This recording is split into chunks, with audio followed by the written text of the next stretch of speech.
welcome to the Momversation Club. I'm Claire Strong. And I'm Christina Schreckmeyer. We're two moms just like you, navigating the nitty-grittiness of modern motherhood and taking you along with us as we talk about the topics that nobody talks about. Now today I'm so excited to say that we're joined by Whitney Fleming. She's a mum of 3 and the author of You're Not a Failure, My Teen Doesn't Like Me Either. And we'll be chatting about raising teens and gleaning some very helpful wisdom for our listeners. Hi Whitney, how are you? Hey, thank you so much for having me. Yeah, welcome to the show. We're so excited. We've been following you on social media for some time. We love everything you post. Oh, thank you so much. Me, Whitney, because I'm living this parenting teens era. So you are my savior.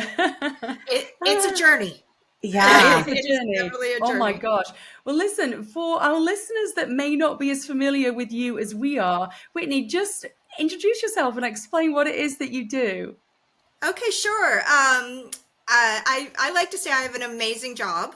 I get to post on social media for a living, but in a controlled way. I don't really do anything more than just share whatever I'm going through at any given time. And so I own a page, and I'm the creator behind a social media page called Whitney Fleming Writes. And I've had that for almost 10 years now. And Wow. It's kind of just been my own little personal journey of parenting and really finding peace and just trying to be like my best self. I don't really try to give advice. I just try to share my story. And if somebody can take something from it, then that's great. I also own a blog called Parenting Teens and Tweens, and we have a separate web page over there, but a lot of my content sits over there as well. And it's been a really fun community to build, and we share articles from parents and experts and people who have just kind of been there, done that. And I feel really good about it, that it's a place where people can talk about difficult things that you don't know really how to approach, because parenting teens is a different ballgame. Yeah, Oh my gosh. Whitney, I don't have teens, but share a little bit about what some of those like difficult topics you guys have covered. Like, what are some of those things that come to mind? So the biggest thing that I write about personally is a lot of people will say, are your kids okay with you writing about them? And my answer is, I don't really write about them, because everything they're doing is age appropriate and what they should be doing for their age. I write a lot about how I should be acting as a parent and how I can change myself to bring out the best in my kids and have really long and deep and meaningful relationships with them. So, basically we cover topics such as, today I wrote about coping mechanisms and how, with everything going around with the US election, there's a lot of, anxiety and stress, and how I model my coping mechanisms and anxiety and stress management is how my kids will manage them in the future. And so we write about, mental health and everything from dating. A lot of parents struggle with how to manage like disrespect and disrespectful behavior.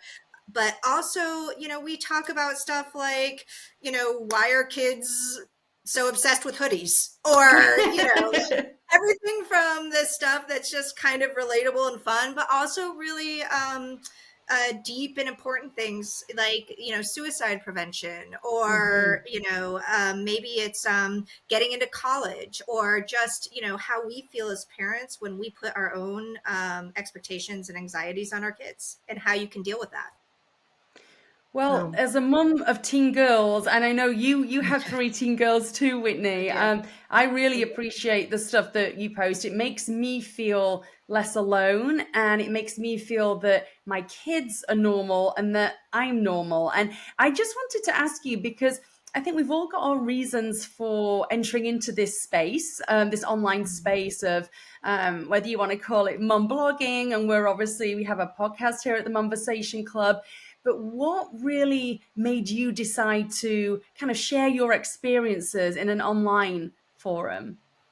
It happened by accident. When I first started, I was a PR professional, and my husband, we moved locations across the country for my husband's job, and working as a PR consultant wasn't really conducive to my family's schedule at that time. So I was kind of looking to do something different.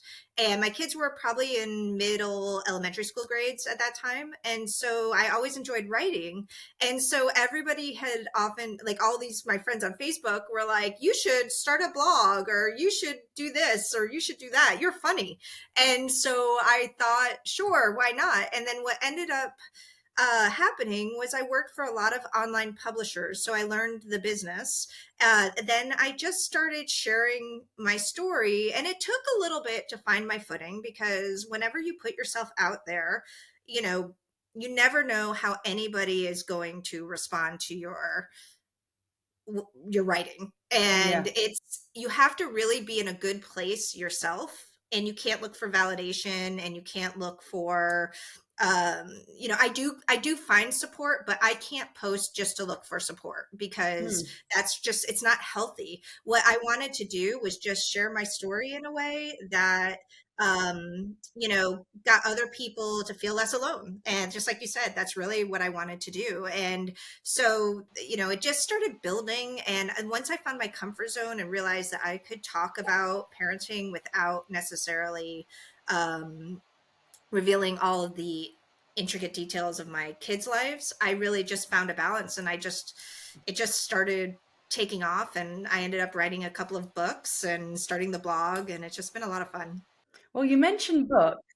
Yes, I love that too. But you mentioned books. Funny you should mention books, Whitney, because I have your new book right here. Yeah. It is called... Oh, I don't have a prop, but I'm excited. This is amazing, because if you are a mum of teenagers, you need to order this right now, this second. So it's called You're Not a Failure. My Teen Doesn't Like Me Either. In fact, if I were to rewrite this title for me, it would be You're Not a Failure. My Teen Doesn't Hate Me Either. Well, it's funny.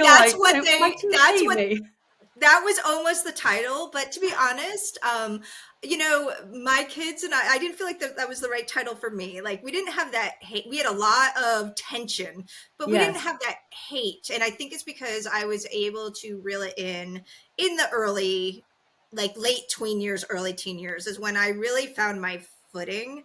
And it really was because I spent all this time working on myself, where I had a lot of baggage and issues and things I carried into my relationship. And, I came from a great and loving home. My mom is amazing.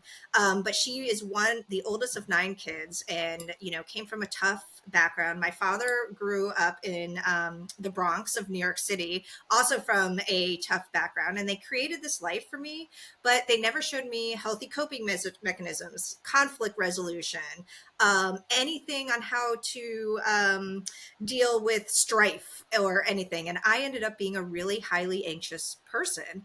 So I was all in control of my parenting until my kids hit the tween years. And it was like, I put these these little kids to bed, and I woke up with these kids with real opinions about life and what they wanted and everything. And it kind of just like blew my mind. And I had to totally pivot, and it was not pretty for like 2 years. So it's so funny you've said that, Whitney, because Christina, you and I have discussed this on the podcast before. Yeah. So when my girls were little, they thought I was the best thing in the world, that I couldn't do any wrong. I was perfect. And then Whitney, and it sounds like you've experienced something similar, when they hit maybe 13, maybe even a little before that, but certainly the teenage years, all of a sudden they see our flaws as humans. And this perfect mom isn't as perfect as they thought. And then because, my girls are pretty savvy when it comes to emotional intelligence. And so, they're saying things to me like, Mom, you really have anxiety. You need to help with your anxiety. Therapy, Mom. I was anxious. You're causing me. I tell you the root of my anxiety is. Oh my God.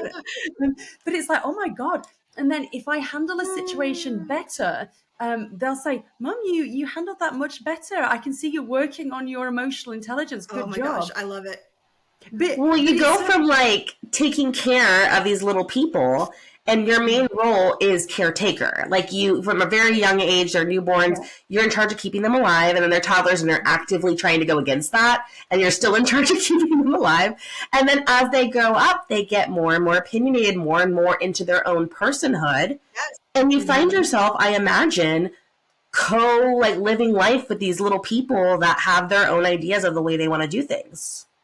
Well, and sometimes, like in the case of my daughter, she's 5'10.5", and so you're like, so not so little people.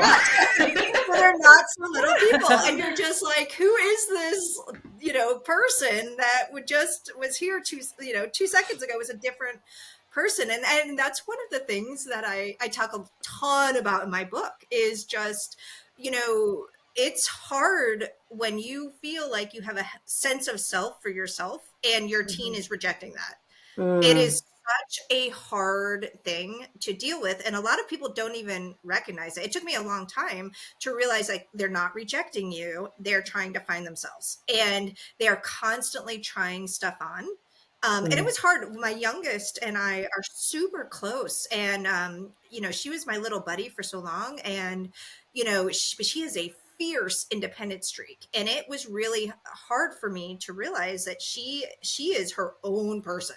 Like, that's it. Like, and I could either accept it and have a really good relationship with her, or I could fight it and it would not. And the decision when you lay it out like that is easy. Now, that doesn't mean I let her walk all over me or disrespect me or anything like that. But it doesn't mean like I had to let a lot of things go because she knows what's right for her. It did. And it was tough. She is not a people pleaser. And so wow, I wish I wasn't. That's one of my flaws, I would say. Well, it's exactly what you want your kid to be in the real world, but raising that type of kid is tough. And so, it's hard, but it really starts paying off. Like my kids are on their way to college, and so they're in college, and it really, that's when you see it all start paying off is, during those years when all of a sudden you're having these conversations and these moments and you realize, okay, I don't agree with them, but it's great that they call and they talk to you or that they want your opinion, even if they don't listen to it. All of a sudden you start that relationship transitions and it comes back again. And what I think, like, I didn't come back to my own mom until I was probably in my late 20s, closer to when I had my own kids. I feel like, what the goal I think is you want your kids to find themselves, but you want them to come back maybe a little earlier, and you have to keep that connection with them if you want that to happen. And now a quick break in the Momversation to bring you a word from today's sponsor. Raise your hand if you love shopping for jeans. Well, if you're listening with a hand up, then you're in the minority because for most of us, it's a nightmare. Waist gaps, unclear sizing, fluorescent lights, unflattering fits. I am sweating just thinking about it. What if we could skip all of that and just have the perfect pair magically transported to us? Well, that's where today's sponsor, Neems Jeans, comes in. This women-owned business was created by someone who understands the struggle and offers custom denim jeans made to your exact body measurements, delivered right to your door. Neems Jeans gives you the perfect fit every time, guaranteed, and offers inclusive sizings for every body. Moms, you are one of a kind, and your jeans should be too. Visit neemsjeans.com and use code Momversation15 at checkout for 15% off your order. That's NEEMS jeans.com and code Momversation15 for your special savings. I think that's why I love this book so much, honestly, Whitney, because as I've said, I'd really recommend any mum to read this, particularly if you're approaching the teenagers or if, like myself, you're fully in the trenches of the teenagers, because you're very open and honest. And I love that. And you share your real life experiences. But what I do get from the book, and I also get this from the stuff that you post online, there's always an element of hope. So even if a situation seems really bad, there's hope that situation is going to improve. You're not going to be stuck in that situation forever. And I just wondered, as a fellow mum of you've got 3 teen girls, I have 2. What has been the hardest thing for you when it's, come to raising your three girls during these teenage years, Whitney? Everything feels pretty hard, to be honest, but I mean, just kidding. It's been a joy.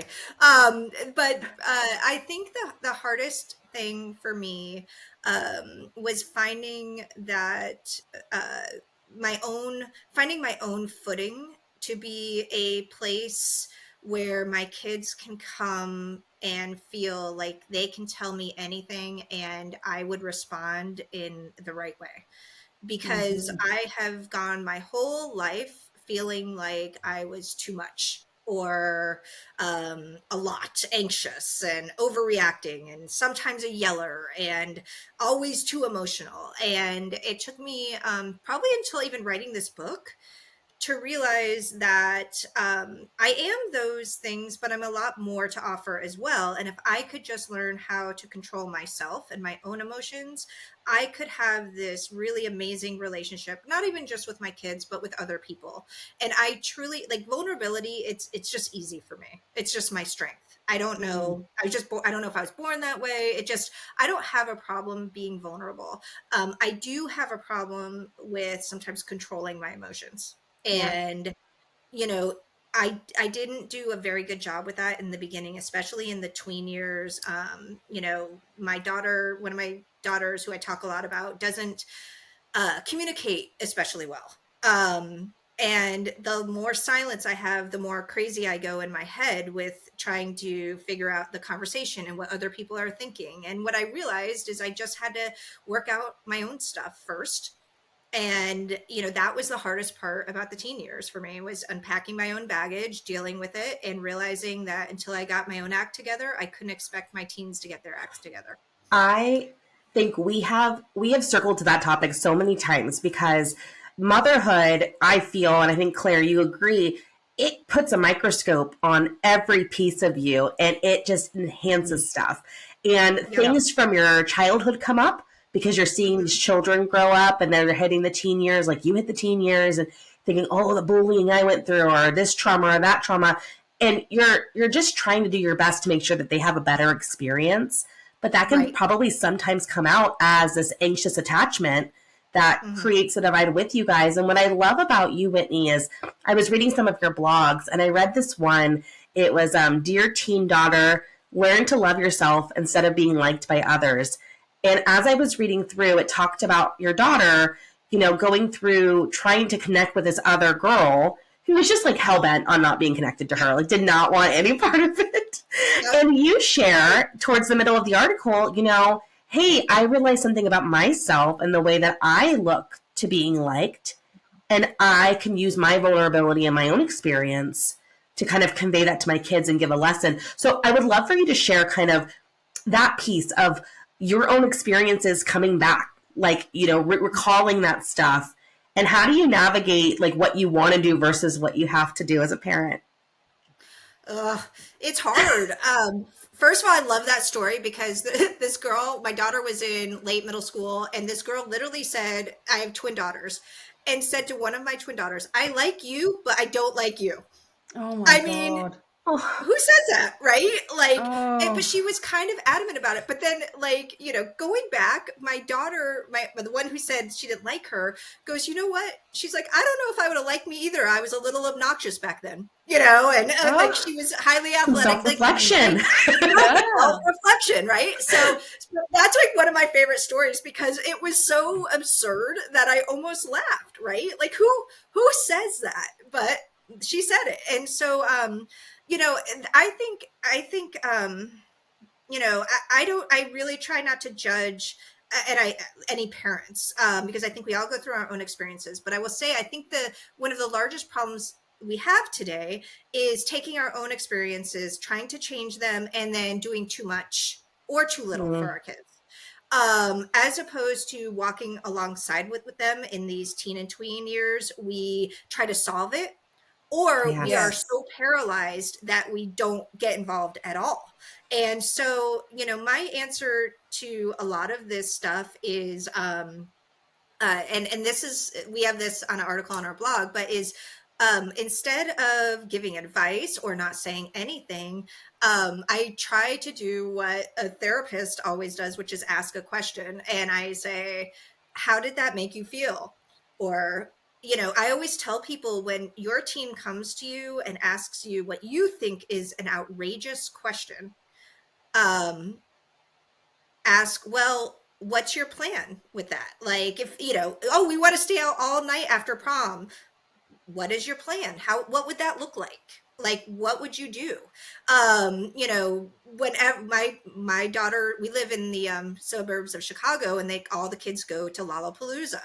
So before I said no, I said, what is your plan? How are you going to get there? How are you going to get back? How are you going to pay for the tickets? What's going to happen when you're there? How are you going to stay in touch?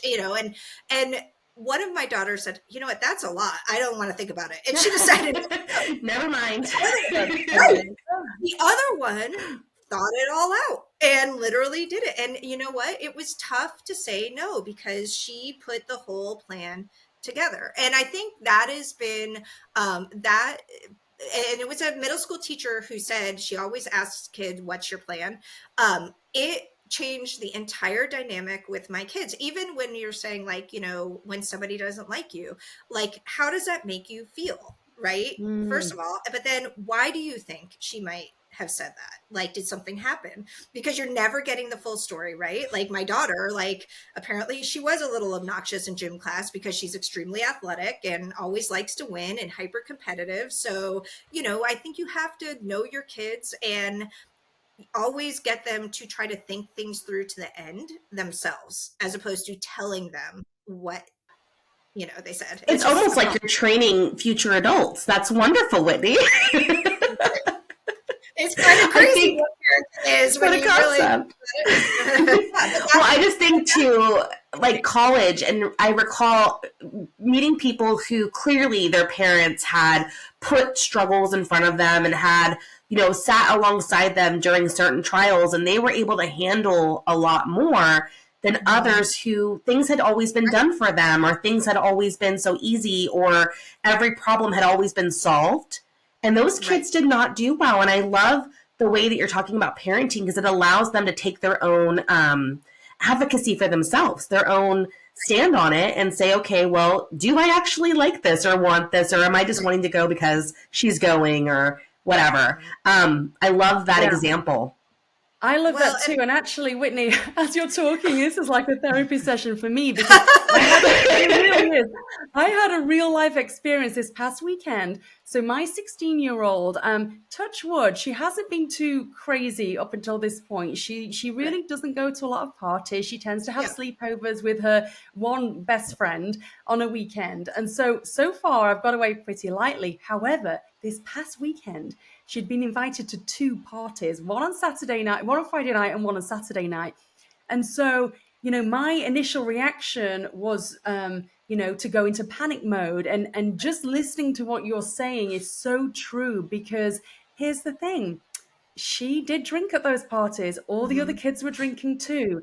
And I need to be able to have a relationship with the girls where they are able to tell me stuff. So instead of them saying, oh no, we didn't drink, they can actually say, yeah, we had a drink, but we didn't have a lot. But they can be honest with me. And therefore, what that enabled, because I had that open dialogue with her, she did have a drink. And so we discussed, okay, so if you drink, this is what the potential outcome could be. You could be putting yourself in a very vulnerable, very vulnerable situation.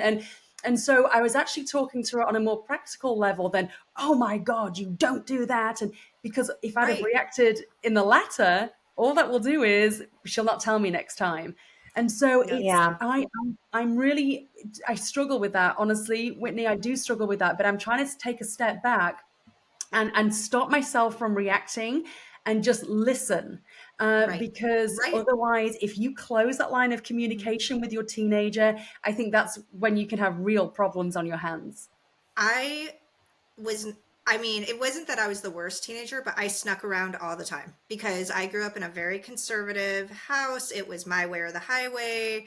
The answer was no. They never, and that was just the way it was. And so I snuck around all the time. I all the time. And I put myself in a lot of dangerous situations. I did not talk to my parents about anything. And I wanted a closer relationship with my kids. But the problem was when I got to those early age, I didn't know how to do it.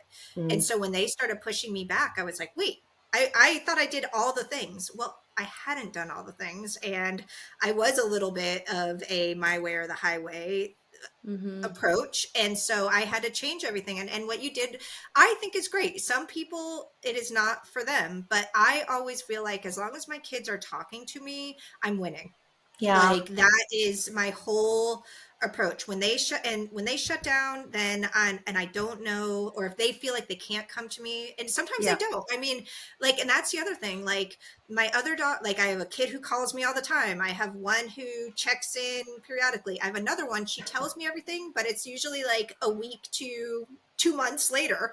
Even if I'm home, but that's just her comfort zone, and you have to accept that. And so I think what you did is great. And I always tell people you have to parent the kid in front of you at any given time. You can't you can't have just one ideology when you're parenting, because one day you're parenting based on a kid who has everything going for them, and then all of a sudden you wake up the next day and you don't know what that kid went through, and you can't parent the same way, and you have to change it up, and you might have to change your rules and be flexible. And that's, to me, the most important thing is you can't get so hell-bent on what you think is right that you forget that you're playing the long game with your kid.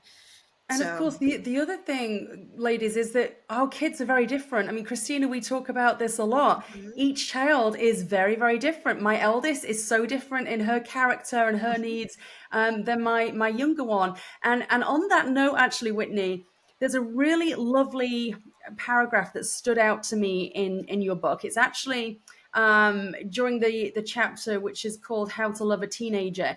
And I love this. It says, do the unexpected. And basically, I won't read it out word for word, but you're saying that, when your teenager is acting up, when they're being prickly, when they're being, obnoxious or rude, there's something going on. There's a reason for that behavior. And sometimes, you need to be kind to them. And, you use an example here about doing your daughter's laundry for her, folding her clothes that day, even though she'd been, mean to you, but mhm, she'd got something going on that maybe she hadn't shared with you at that stage. And even just this morning, I know my eldest, she has ADHD, so quite a lot of things are a struggle for her. And this morning it was Monday. I know Monday's not a great day for her. The school week is very anxiety provoking for her. And so I made her a smoothie and I packed her mhm. snacks. Now, she's Right. 16. She's very capable of doing all of Sure. that on her own. But just, in the same vein as what you're trying to say here in the book, sometimes you have to be kind. And that in itself, I feel is setting a really good example to your child. Right. The number one thing that we get questions about, both on my Whitney Fleming Rights page and Parenting Teens and Tweens, is disrespect. And Mm. there's these two different camps, right? Which is, I want to be an open and a safe space for my kid. And then there's a structure and discipline, and I don't want my kid to walk all over me. And I see how kids are talking to people today. And I believe that this is such this dichotomy is a huge reason why so many parents struggle. And I really believe we need to find the place in the middle, because like you said, there is so much more to, like, behavior is a symptom. It's not who your kid is, like who your kid is. And I write a lot in the beginning of my book about, and I really try not to feel shame or regret, but I feel shame every time I talk about this, with how hard I was on my daughter when she was going through something. And even talking about it gets me all choked up. But she was going through something, and I thought she was just being difficult. And Yes. my husband and I were so hard on her because we couldn't get that she wasn't able to communicate this with us. Like, we just Mm. didn't see it. And Mhm. we went through a really hard time, probably for 4 months. And until I saw it with my own eyes that she was struggling. And because she's an overachiever and very bright and very athletic, and we thought everything was fine, and it was not fine. And she was going through a lot of hardships, and I made it worse. Why would she ever want to come to me? And that was a light bulb moment for me that, she didn't have the communication skills to be able to articulate this to me. She didn't feel comfortable with me, like, so I made the situation so much worse. And when did I forget who my kid was? And that at her core, she is a good person, and that she was going through something. Like, how would I treat a friend that was going through that way? And so that really pivoted everything for me, was always wanting to see the best of my kid and saying, hey, you can't talk to me like that. So I'm going to go away for a little bit, but that doesn't mean that I'm not here for you and that I can still help you through this. You've got to decide if you want to talk to me or not about it. I think I can help you, but if you're not ready for my help, I'm still going to be here for you. I think And that's setting key those what you boundaries. just said. And I've started implementing that with my teens actually. When they don't want to speak to you, there's no point in pushing it, is there, No, Whitney? Because you're not going to no, get anywhere because they're no. overwhelmed. Their brains have been hijacked, their emotions have been hijacked. So for you to, carry on with the point, it's just a waste of time. And actually, all it does is feed into this, well, you don't listen to me, mom, and I can't talk to you about stuff. Well, But interestingly, the point that you were just making then about your daughter who seemingly had everything going for her, she was a high achiever, she wasn't struggling outwardly. I think mhm, as moms of teens, sometimes, especially if we have another child who does struggle outwardly, mhm, all of our focus can be on that child. And sometimes it's the kids that, are the high achievers that don't necessarily have anything, going wrong, if I can say that. They're the ones that we need to be really Yeah. aware of. Because my younger daughter kind of fits that bill. And I do sometimes have to stop and think to myself, I need to make sure that she is okay because she's such a high achiever and mhm. she's so hard on herself. Right. I don't want her to be, struggling with something that she's hiding because on the surface everything looks good. Mhm, I think as mothers, it's so important that we also look to go, how would we want to be treated in this situation too? When Yeah. you were talking about doing the laundry anyways, or, responding in kindness, I thought, how disarming. Like, mhm, say my husband and I are in a disagreement and we're pissy at each other, and he does the dishes anyways. How right. disarming and how open is that conversation now to be like, okay, now I feel like I've been seen and respected. I'm going to go Mhm. ahead and sit down and allow us to go through this. It's the Right. same feeling when you do something like that for your teen. And even though they may not deserve it in the Right, moment, right, right, right. like what you're trying to do is you're not trying to get back at this person. You're trying to reunify each other so that you're back in that same space that you want to be in. And I just love that idea of looking back and just being, okay, my emotions aside, like, how would I feel in this situation if someone was coming to me like this? And, would I respond well if I was, being engaged with, even though I needed space? And, having those moments where you go, okay, it's not me and I'm in charge of you. It's like we're two people trying to coexist. Well, and 100%, 150%. But also, I think it's important that you do it for you because Yeah. it makes you feel good. And I realized, like, when I could do something kind for my daughter, it took the edge off of even how I felt. Right. And, Mm. it's about managing your own emotions and also modeling it for them, like, which is something, I mean, I talk about Yeah. it, I make a joke about it in the book. I'm always talking about modeling and coping mechanisms because those are two things I had zero of growing up. And when you start to realize you don't have these things, you start seeing them in healthy people around you.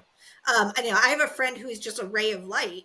Well, she grew up with really healthy coping mechanisms. When their family was stressed, they gardened and took hikes and did all these Oh my things. goodness. We watched TV, ate saltines and Chef Boyardee raviolis. I mean, it was just, a different life. And so when you start looking for it and you start implementing it, it starts steamrolling it, and you start gravitating to other people out in the world who are doing this. And that's what I want for my kids. I want them to be kind and helpful to others, but also gravitate to people who make them feel good about themselves, Yes. and how they can do that too. And if I don't model these things for my kids, they don't know what they look like, because I didn't know what they look like. So that's, the biggest trick for me is just seeing what you want out of your life and then showing it to your kids. So Oh, so good. This conversation has felt like such a warm hug. I feel a little bit better stepping into the teen years. Because I have Well, an that's almost why. 10-year-old, and I'm like, we're coming for it, and I'm like yeah, bracing, but also yeah. there's so much hope in what you guys are talking about and the way to Mhm. navigate it. And I love this, and I can't wait to read your book. I'm gonna borrow it from Claire. But for those who are Fantastic. Well, I will give you listening, one. Christina, this is why I was so keen to get Whitney on the show, because because I'm in the trenches, with the yeah, teenage years. I've just felt every time I've read something from you, Whitney, that it is exactly like that. It gives Thank me you. hope. It makes me feel that I'm not alone, and ultimately that's why all of us are in this space. Because Christina and I, the reason we set up the Momversation Club Mhm. is because my family are all back in England. I'm very much on my own Sure. out here in Mhm. California. Christina, we've both been single parents, we've both been divorced, and we just felt it was very important to create a village and a support network for other moms. And actually, interestingly, you mention the village in this book, and you Mhm. mention it in the sense of it relating to teen parents of teens. Just explain a little bit about that, Whitney.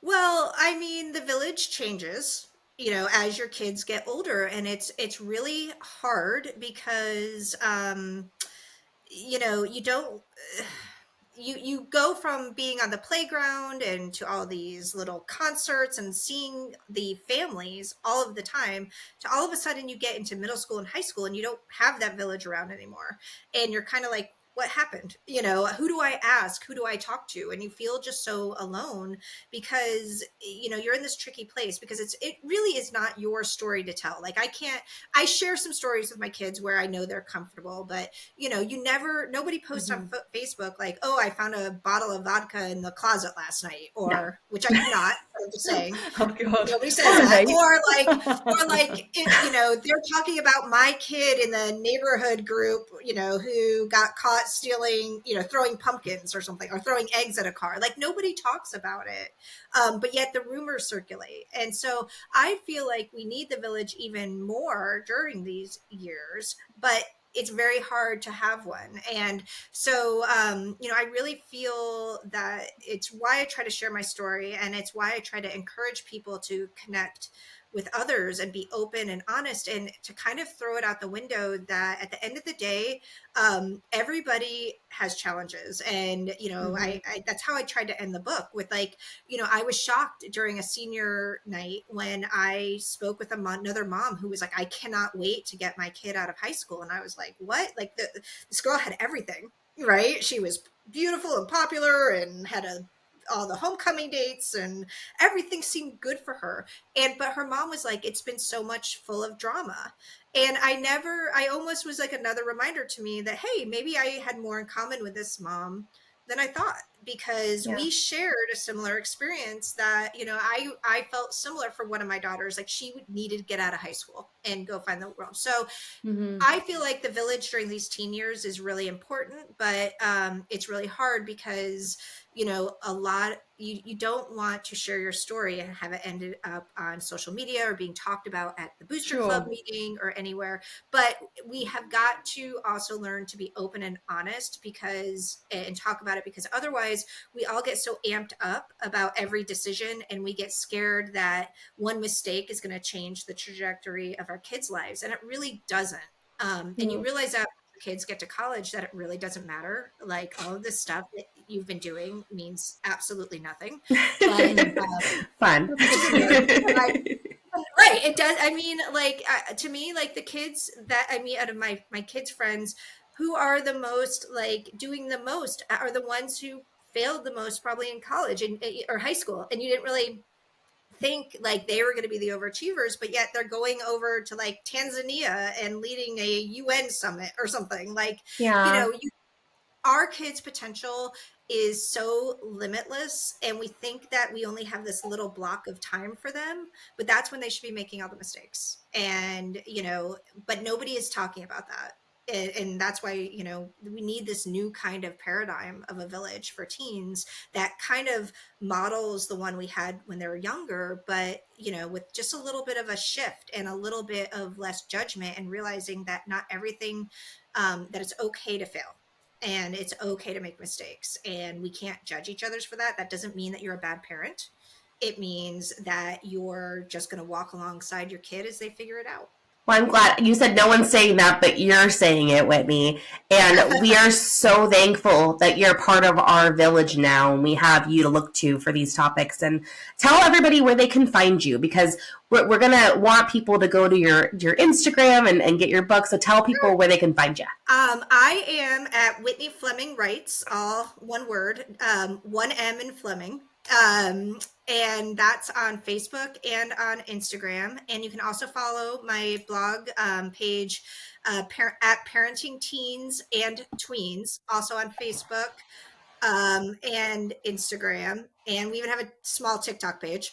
And then you can find my book everywhere where books are sold, on Amazon and Barnes and Noble and others. And basically, I'm all over the internet. She's everywhere. She's everywhere. I can't go back. Well, listen, this has just been a joy, because I am one of your biggest fans, Whitney. So I'm so thankful that you've been able to come and chat with us on the Momversation Club, and I'd love to get you back on to chat with you about some of the subjects we've only just touched upon in today's conversation. But this has just been an absolute joy, Whitney. Thank you so much, and keep doing what you're doing, because as a mum of teens, I really appreciate you, and I know lots of other mums out there do too. Thank you so much. It's been fun. And that brings us to the end of another episode of the Momversation Club. And if you've enjoyed today's show, please don't forget to subscribe, like, and leave a review. Your support helps us reach even more moms and bring these conversations to the people who need to hear them. Well, we hope today's episode has helped you to feel more seen and less alone in motherhood. Until next time, bye for now.